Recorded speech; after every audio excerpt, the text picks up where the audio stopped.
फोंडेच्या झरेश्वर संस्थानाक ह्या वर्सा 75 वर्सां पुराय जातात। त्या निमतान संस्थानाच्या वांगड्यांनी 5 दिसांच्यो वेगवेगळ्यो कार्यावळी घडोवन हाडल्यो। बायलांनी पोंट्यो पेटोवन ज्योती उत्सव मनयलो।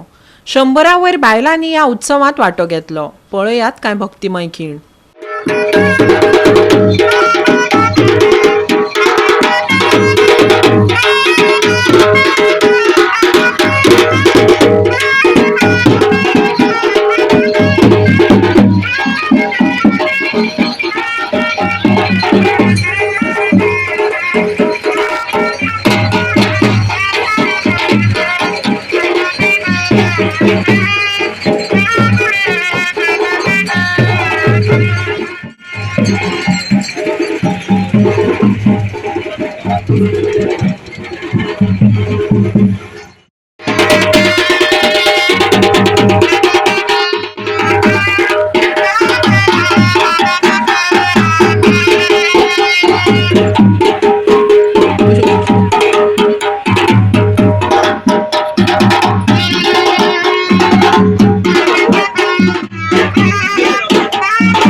गोवा 365 खातीर कृष्णा नायक, श्वेता गांवकर आनी शिवानी सांगेलकार।